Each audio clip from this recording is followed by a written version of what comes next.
Yeah, and we welcome you to fifth class of LPT. This is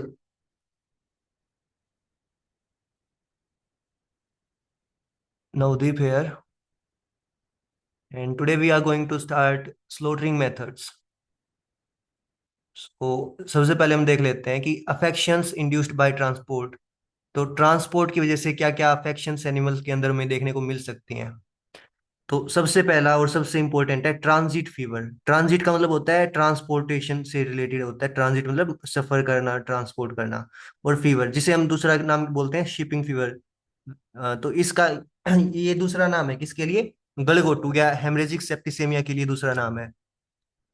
तो shipping का मतलब होता है कि शिप के अंदर किसी एनिमल को या किसी और व्हीकल के अंदर एनिमल को रख के लेके जाएंगे, और उस दौरान उस एनिमल को जो है अगर फीवर हो जाता है तो उसे बोलते हैं ट्रांजिट फीवर और शिपिंग फीवर। तो ये एक है कैटेरल डिजीज है। कैटेरल का मतलब क्या होता है? इस डिजीज के अंदर जो हमारा म्यूकोसा होता है ना, अंदर की लेयर जो होती है, जैसे मुंह है हमारा। मुंह के अंदर जो अंदर वाली लेयर है उसे म्यूकोसा लेयर बोलते हैं। ऐसे ही आगे तक नीचे फेरेंक्स आता है माउथ के ओरल कैविटी के बाद। फेरेंक्स के बाद इसोफेगस आता है, या उधर दूसरी तरफ जो है ट्रैकिया आ जाता है। तो इसकी सबसे अंदर वाली लेयर होती है, वो बोलते हैं उसे म्यूकोजा। तो म्यूकोजा जो है अफेक्ट होती है इसके अंदर, और उससे ज्यादा सिक्रीशंस निकलते हैं। तो जैसे बलगम वगैरह या इस तरीके के जो सिक्रीशंस हैं म्यूकोसा लेयर से निकलते हैं, इसलिए इसको क्या बोलते हैं? कटारल डिजीज बोलते हैं। Which mainly affects cattle in poor condition. तो ये होता क्यों है ट्रांजिट फीवर या शिपिंग फीवर या गलगोटू एचएस? ये होता है स्ट्रेस की वजह से। वरना नॉर्मली जो शिपिंग फीवर जिस वजह से होता है, जिस बैक्टीरिया की वजह से होता है, पास्टुरेला मल्टोसिडा, वो नॉर्मली एनिमल के जो है थ्रोट रीजन में मिलता ही मिलता है। पर जो ही एनिमल स्ट्रेस में गया, तो उस वक्त क्या होता है कि एनिमल स्ट्रेस में चला गया तो उसकी इम्यूनिटी कम हो जाती है, और उसी वजह से ये हावी हो जाता है। तो मेनली किसको अफेक्ट करेगा? जो कैटल जो है पुअर कंडीशन में होगा, यानी कि वो मतलब दिखने में थोड़ा इमेशिएटेड होगा या पुअर कंडीशन होगी, उसके अंदर हमें ये ट्रांजिट फीवर देखने को मिलता है। that get fatigued due to long journey by rail or sea without sufficiency of food। और जो कि मतलब फिर फटीग्ड का मतलब आप जानते ही हैं कि मतलब थक जाता है, टायर्डनेस उसके अंदर देखने को मिलती है लंबे सफर के दौरान। ये देखने को मिलता है जब वहां पर खाना खाना पीना जो है सफिशिएंटली उन्हें ना मिले। It develop due to Pasteurella multocida जैसे, and require proper treatment, otherwise virus में act as secondary invader and aggravate the condition. Aggravate का मतलब क्या होता है? कंडीशन को और ज्यादा बिगाड़ देना। तो ये तो होगा ही होगा। इसके साथ अगर हमने इसको उसी टाइम पर इसको जो है ट्रीट नहीं किया, तो इसके साथ सेकेंडरी इन्फेक्शन और हो जाएंगे। ये तो इन्फेक्शन या ये तो डिजीज रहेगी रहेगी। इसके अलावा इम्यूनिटी कम हो मतलब कमजोर होगी एनिमल की। तो उसके साथ क्या होगा कि सेकेंडरी इन्फेक्शंस भी देखने को मिलेंगे हमें। Secondary infection in the sense कि पहले से बैक्टीरियल इन्फेक्शन हो रखा है, इसके अलावा अगर कोई वायरस है तो वो भी हावी हो जाएगा बॉडी के ऊपर। तो सेकेंडरी इन्वेडर या कोई और वायरस भी इसके अंदर हमें जो है देखने को मिल सकता है। तो उसकी वजह से जो कंडीशन है वो और ज्यादा एग्रेवेट हो जाएगी, यानी कि और ज्यादा बिगड़ जाएगी। Acute enteritis is usually present. तो इस केस के अंदर जो है एक्यूट एंटेराइटिस, एक्यूट मतलब काफी जल्दी आने वाली, और एंटेराइटिस मतलब इंटेस्टाइन की इन्फ्लामेशन। तो एक्यूट एंटेराइटिस हमें जो है इसके अंदर देखने को मिलती है नॉर्मली। पर जो है स्प्लीन नॉर्मल रहता है, वैसे कोई खास बात नहीं है ये। The affection does not respond well to the affection does not respond well to treatment. Early slaughter is advisable before onset of septic lung changes. तो नॉर्मली जो है इसका जो ट्रीटमेंट है वो रिस्पॉन्ड नहीं करता है एनिमल, इसका ट्रीटमेंट करते हैं तब भी। तो सबसे बेस्ट चीज है कि जब तक वो कंडीशन हमारे जो फेफड़ों में जो है बदलाव लाए, फेफड़ों के अंदर सेप्टिक कंडीशन लाए। सेप्टिक का मतलब इन्फेक्शन बैक्टीरिया वहां पर जाके ज्यादा डिवाइड होने लग जाए, उससे पहले हमें क्या करना होगा? उसका स्लोटर कर देना होगा, ताकि जो मीट है वो यूज कर पाए हम लोग। इसके अलावा दूसरी बीमारी है ट्रांजिट टेटनी। टेटनी का मतलब क्या होता है? टेटनस आप लोगों ने सुना होगा। तो इसमें भी वैसा ही, टेटनस में क्या होता है? एनिमल अकड़ जाता है, स्पाज्म जो है हमें देखने को मिलते हैं। तो ट्रांजिट टेटनी किसकी कमी से होती है? कैल्शियम की कमी से होती है, या इसे दूसरा नाम है रेल रोड सिकनेस।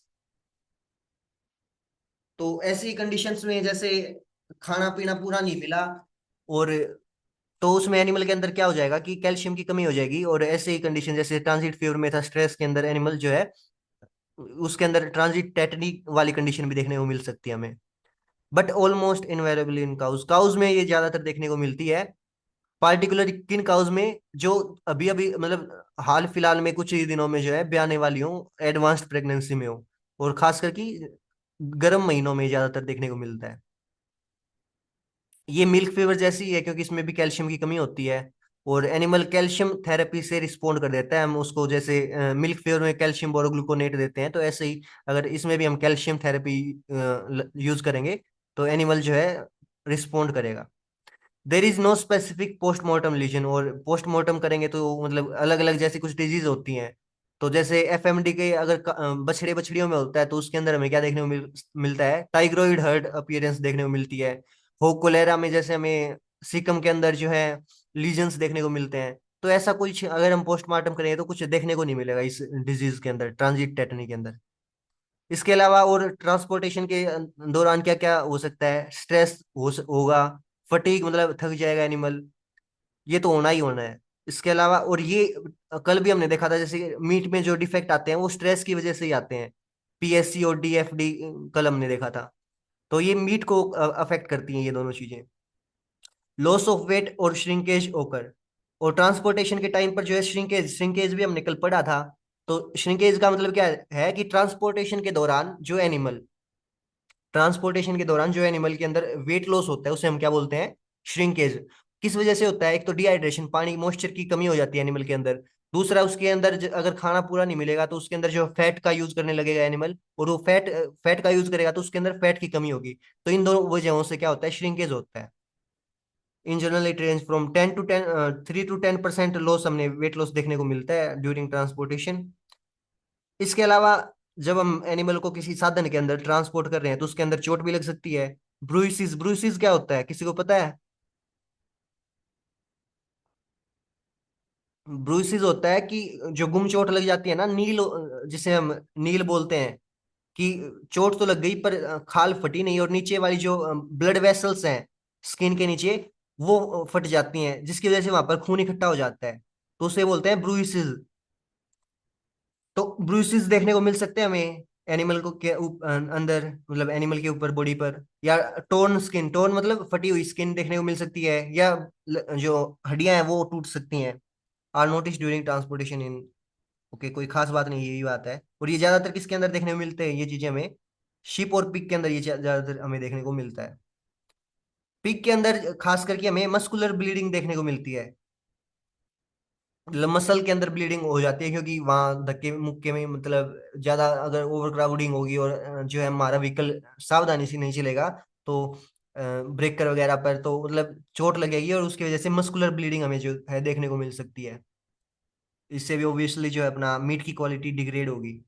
या कुछ कंडीशन में हमें जो है डेथ भी देखने को मिल सकती है, अगर लंबा ट्रांसपोर्टेशन हो रहा है तो। और डेथ के लिए भी ज्यादा ससेप्टेबल कौन है, शिप और पिग्स।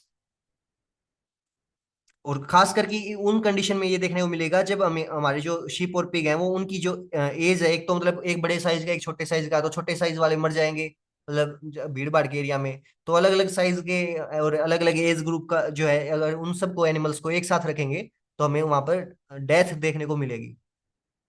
तो इसलिए अगर अलग अलग एज ग्रुप के भी हैं तो उसके अंदर हमें प्रॉपर जो है पार्टीशन बनाने होंगे, कि मतलब चाहे वो लकड़ी से या किसी भी तरीके से हमें जो है प्रॉपर पार्टीशन बनाने होंगे ट्रक के अंदर, ताकि जो है छोटे साइज वाले एनिमल हैं वो मतलब कुछ ले ना जाए, या फिर सांस घुटने से, सफोकेशन से मरे ना। Ship and goats could also die in long distance transportation by ship due to non inflammatory diarrhea। तो शिप गोट भी मर सकते हैं अगर लंबा ट्रांसपोर्ट करवा रहे हैं हम शिप पर, तो उसके अंदर हमें कंडीशन देखने को मिलती है नॉन इन्फ्लेमेटरी डायरिया। आ रहा है भाई अनिल समझ में कुछ? हाँ वो यार है। ओके, तो ये देखो अभी स्लॉटर करने से पहले हम एनिमल का जो है एग्जामिनेशन करते हैं। तो कल भी बताया था कि स्लॉटर करने से जो पहले एग्जामिनेशन होता है उसे बोलते हैं एंटेमोर्टम एग्जामिनेशन। तो इसके अंदर पहला है इमरजेंसी स्लोटर। इमरजेंसी मतलब समझ रहे हो कि कुछ बहुत ज्यादा गलत हो गया होगा और उसी टाइम पे उसका स्लोटर करेंगे, ताकि जो एनिमल को ज्यादा दर्द ना हो। तो अगर कोई एक्यूट पेन है, एकदम से बहुत ज्यादा तगड़े वाला पेन हो, या एनिमल को जो है फ्रैक्चर हो जाए, या प्रेगनेंसी टोक्सेमिया की कंडीशन देखने को मिले, या एंटेरोटोक्सेमिया की कंडीशन देखने को मिले शिप के अंदर, तो उस कंडीशन में हम क्या करेंगे, इमरजेंसी स्लोटर करेंगे। जैसे प्रेगनेंसी टोक्सेमिया है या एंटेरोटोक्सेमिया है, इसके अंदर फिर हम उस मीट को यूज नहीं करेंगे। फ्रैक्चर वाली बात तो ठीक है, अगर फ्रैक्चर हो भी जाता है तो उसका जो है मीट यूज कर सकते हैं। इसके अलावा और क्या हो सकता है, कैजुअलिटी स्लोटर भी देखने को मिल सकता है, कि मतलब बहुत लंबी कंडीशन है, मतलब जैसे ओब्टूरेटर पैरालिसिस है। ओब्टूरेटर पैरालिसिस क्या होता है कि एनिमल जो है, उसके पीछे वाले पैर होते हैं ना, उन वो दोनों काम ही नहीं कर रहे। तो ओब्टूरेटर फोरामेन सुना है? सबसे बड़ा फोरामेन होता है बॉडी का, और वो कहाँ होता है, पेल्विक गर्डल जो है, पीछे वाला जो कुल्ले की हड्डी जो होती है, उसके अंदर बड़े बड़े छेद होते हैं। उस उन छेदों के अंदर से ब्लड वेसल्स और नर्व्स निकलती हैं। तो उसे बोलते हैं ओब्टूरेटर फोरामेन।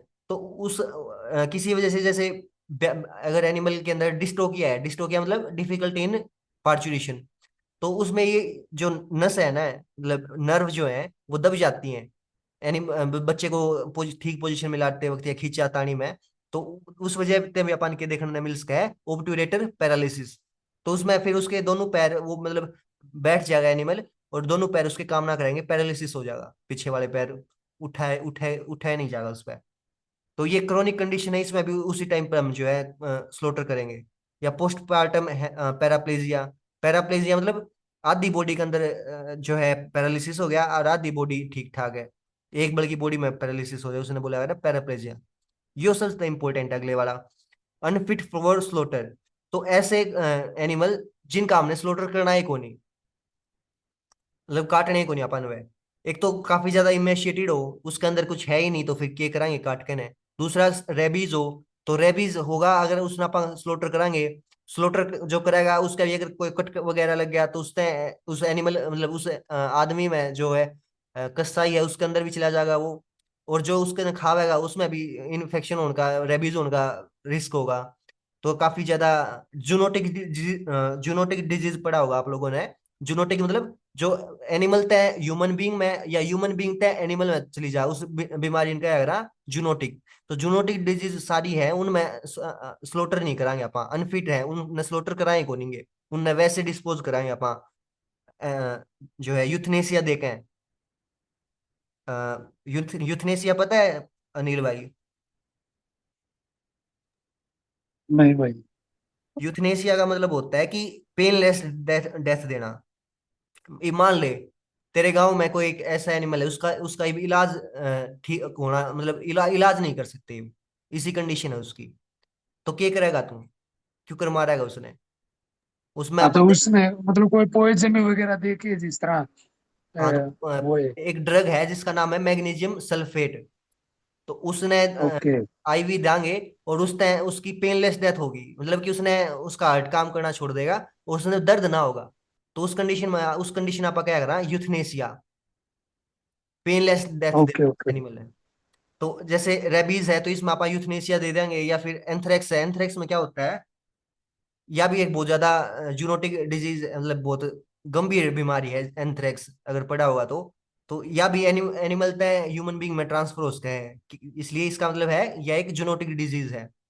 तो जूनोटिक डिजीज है या भी, तो इसमें इसके भी जो है स्पोर, अगर इसका अपन स्लोटर कर दिया, एंथ्रेक्स किस एनिमल का हो रहा है, और उसका अपन स्लोटर कर दिया, तो स्लोटर करते हैं, जैसे ही वो बैक्टीरिया जो है इसका बैसिलस एंथ्रेसिस जो बैक्टीरिया है वो हवा के कांटेक्ट में आया, तो वो बना देगा स्पोर। और स्पोर इसे हैं इसके कि सालों साल चलते रहेंगे, सालों साल इसके अंदर जो है स्पोर चलते रहेंगे इसके, मतलब रुके रहेंगे। और यो जब की जब मतलब एक्यूट डिजीज करवाया अगर है, एक्यूट का मतलब है कि एकदम डिजीज, मतलब 24 घंटा भीतर जो है एनिमल मर जाएगा एंथ्रेक्स में।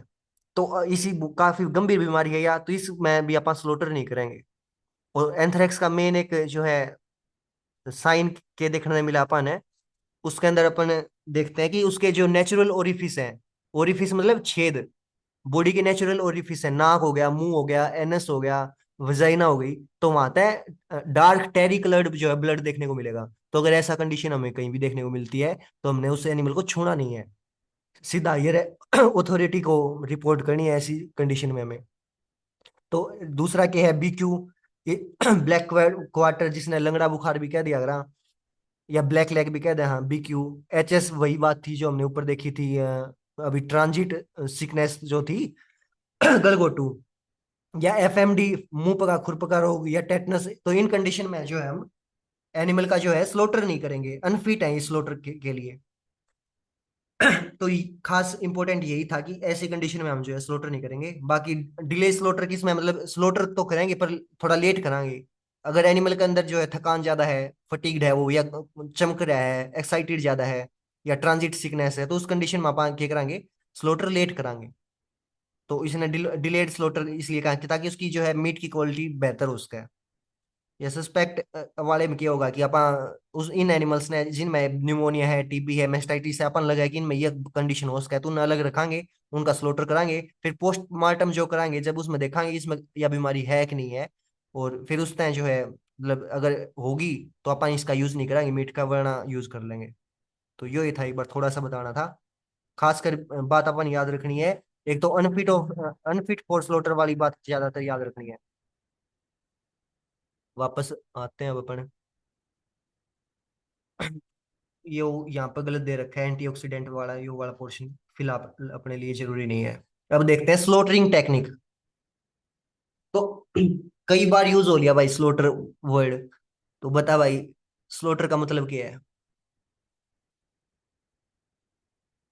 अनिल? मतलब पशु को काटना भाई है मतलब वो। हाँ, काटना मारना। स्लोटरिंग मीन्स हाँ। Pulling the food animal to death. तो स्लोटर का मतलब है कि जिस एनिमल तक आप मीट लाएंगे, फूड एनिमल जो है उसने डेथ तक लेके आना। And there after preparing the carcass for human consumption. और उसके पास जो एक बार आप स्लोटर कर दें तो उसके पास जो उसने के कहेंगे आप कार्कस बोलेंगे। एनिमल मर जाए उसने, उसके पास क्या रहा, कार्कस। चाहे वो क्यों करे मरो, नेचुरल डेथ हो या अपन स्लोटर कर जाए, उसने क्या कहेंगे, कार्कस।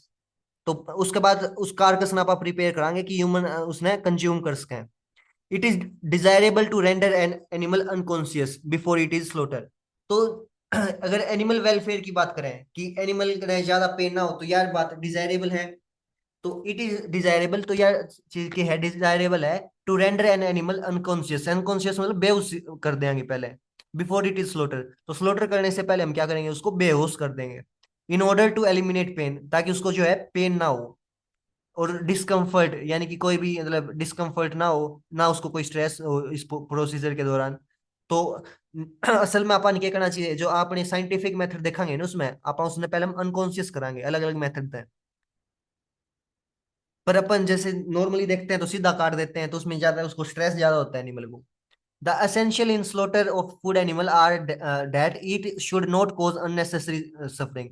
तो कोई भी फालतू की सफरिंग एनिमल को नहीं होनी चाहिए to animal. And bleeding should be efficient as possible. Bleeding मतलब बताओ भाई।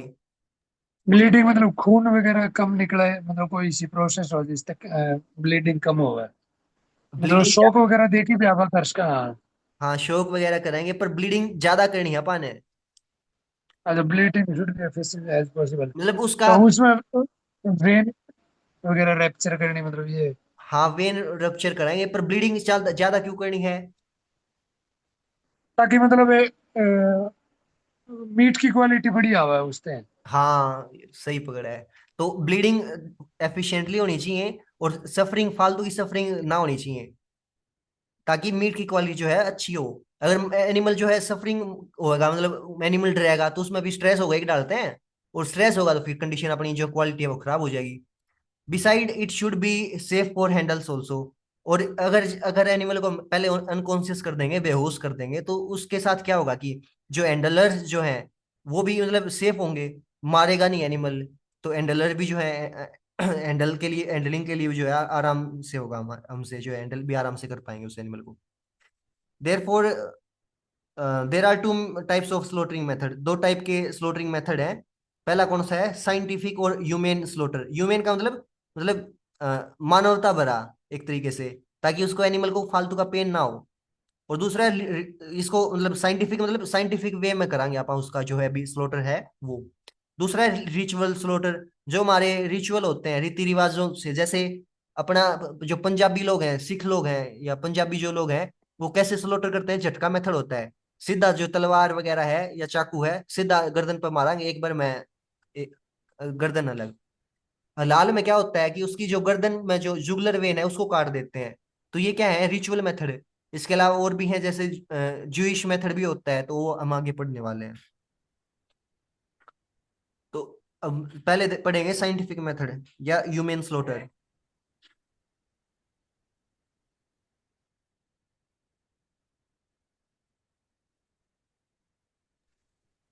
तो इसके अलावा जैसे हम अब पढ़ने वाले हैं ह्यूमन मेथड्स। एक सेकंड।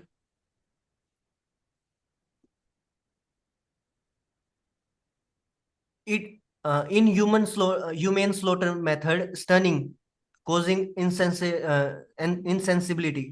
एक सेकंड में पेन ले लूं। तो ह्यूमन मेथड में क्या करेंगे, हम स्टनिंग करेंगे। स्टनिंग का मतलब क्या है कि इनसेंसिबिलिटी ला देंगे, एनिमल को अनकॉन्शियस कर देंगे। तो ह्यूमन मेथड मतलब जो मानवता भरा मेथड है उसके अंदर क्या करेंगे, या साइंटिफिक जो मेथड है उसमें क्या करेंगे, सब इंपॉर्टेंट चीज क्या है, स्टनिंग जो है इंपॉर्टेंट है। स्टनिंग मतलब इलेक्ट्रिक शॉक पे एनिमल ने अनकॉन्शियस कर देना, उसके अंदर वो सेंस, उसकी जो सेंस ऑर्गन है वो काम ना करें, is very important important before sticking. Sticking का मतलब क्या है, नेक कटिंग को स्टिकिंग बोलते हैं, तो ये इंपॉर्टेंट है। एग्जाम्स में आपके सीधा पूछा जा सकता है कि स्टिकिंग का मतलब क्या है। तो गर्दन न काटने की कहाँ पा sticking. Sticking is when an animals neck is cut using a very sharp knife. तो स्टिकिंग किसे बोलते हैं, जब एनिमल की नेक काटी जाती है यूजिंग शार्प नाइफ, उसे बोलते हैं हम sticking. all the animal all the animals must be stunned so that they feel no pain, less pain। तो हर एक एनिमल को जो है हमें स्टंट करना है। स्टंट मतलब उसको उसके अंदर जो है अनकॉन्शियसनेस मिलानी है, ताकि एनिमल को कोई भी पेन फील ना हो, या कम से कम जो है पेन फील हो। According to slaughter house act 1974, तो एक स्लोटर हाउस एक्ट है, उसके हिसाब से हर एक एनिमल को हमें पहले जो क्या करना चाहिए, स्टन करना चाहिए। और ये एक्ट कब आया था, 1974 में। ये भी याद रख सकते हो, स्लोटर हाउस एक्ट 1974। इससे पहले हमने बात की थी prevention of cruelty to animals. ये एक्ट कब आया था Neel, prevention of cruelty to animals, Ashish या। 1972। नहीं नहीं, ये तो अपना स्लोटर, अच्छा नहीं, वो 1960 में आया था, 1960 में। अच्छा। याद रखा करो। ओके। अब देखेंगे हम मेथड ऑफ स्टनिंग। स्टनिंग कैसे कर सकते हैं, स्टनिंग का मतलब क्या है। मतलब अनकॉन्शियस करना, मतलब एनिमल को हाँ, तो स्टनिंग के कॉन्शियस मेथड, करना, मतलब। बिल्कुल सही। तो स्टनिंग के क्या क्या मेथड है।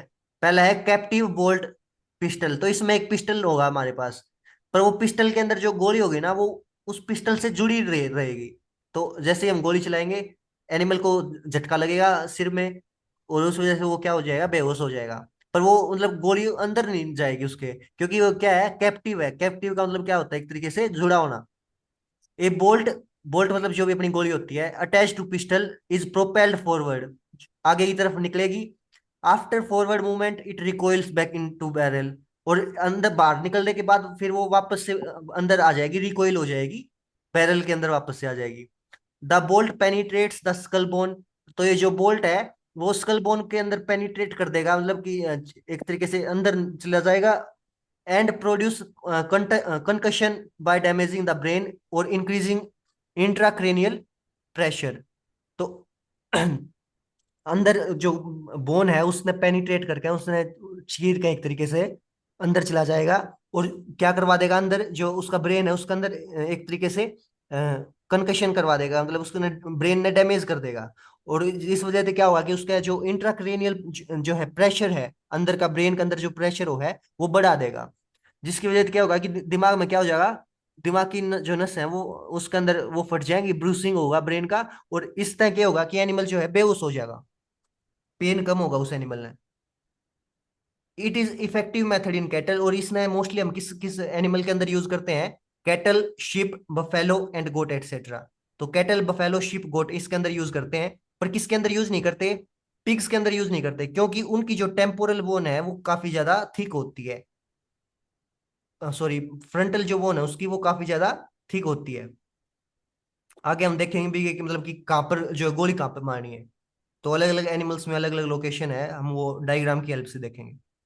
दूसरा है फ्री बुलेट पिस्टल। इसमें कैप्टिव था, कैप्टिव का मतलब था कि वो अटैच ही है। पर फ्री बुलेट में क्या होगा कि वो बुलेट अंदर तक जाएगी और वापस नहीं आएगी। Bullet is fired from close range, बिल्कुल पास से हम जो उसके अंदर फायर करेंगे। And it penetrates the brain, और ये क्या कर देगा, पेनिट्रेट कर देगा ब्रेन को। सो ब्रेन इज डिस्ट्रॉयड, और ब्रेन जो है डिस्ट्रॉय हो जाएगा। It can not be use for edible purpose. तो इसलिए इस कंडीशन में क्या होगा कि ब्रेन डिस्ट्रॉय हो जाएगा, और उसने अपना ब्रेन है उसने खान खातर यूज नहीं कर सकेंगे अपन। इसके अलावा ये काफी इंपॉर्टेंट डेफिनेशन है pithing, physical destruction of the brain to ensure rapid death. तो इसके अंदर क्या करते हैं हम, ब्रेन ने डिस्ट्रॉय कर देंगे physically. Following captive bolt stunning, तो कैप्टिव बोल्ट स्टनिंग कर दिया अपन, उसके बाद उसके अंदर कोई भी रोड वगैरह डाल के उसका ब्रेन ने डिस्ट्रॉय कर देंगे। तो उसने क्या कह रहा पा, पिथिंग। पर यह चीज बैन हो गई थी बाय लॉ इन 2001 में। ये जो चीज है बैन हो गई थी सबके लिए, कैटल शिप गोट सबके लिए जो है ये चीज बैन हो गई थी। पीथिंग का मतलब क्या है कि हम जो है दिमाग को डिस्ट्रॉय कर देंगे फिजिकली। एक बार कैप्टिव बोल्ट से हमने उसको स्टन किया, उसके बाद उसको डिस्ट्रॉय कर देते हैं ब्रेन को, ताकि वो जल्दी मर जाए। फ्री बुलेट का हमने देख लिया कि सीधी बुलेट निकलेगी और वहीं रह जाएगी पेनिट्रेट करके और ब्रेन को डिस्ट्रॉय कर देगी। कैप्टिव बोल्ट में वो बोल्ट अंदर जाएगा और वापस से रिकॉइल होकर अपने बैरल में वापस आ जाएगा। तो अभी फिर से एक बार एक क्लास फिर से होगी, 5 मिनट के अंदर ही करते हैं। अभी टाइम हो गया अपना, 40 मिनट हो चुकी हैं। किसी का डाउट है तो कोई पूछ लो भाई अभी, तब तक। ये अपना कैप्टिव बोल्ट पिस्टल ये है, ये है किसी का कोई डाउट, या पीछे वाली क्लासेस में हो? ना भाई ना। नितिन, कुछ पूछना है? इसके बाद देखते नहीं हैं। जी। ओके, चलो मैं अभी एंड करता हूँ, उसके बाद फिर से करते हैं अपन। 5 मिनट के अंदर मैं लिंक भेज रहा हूँ आप लोगों को।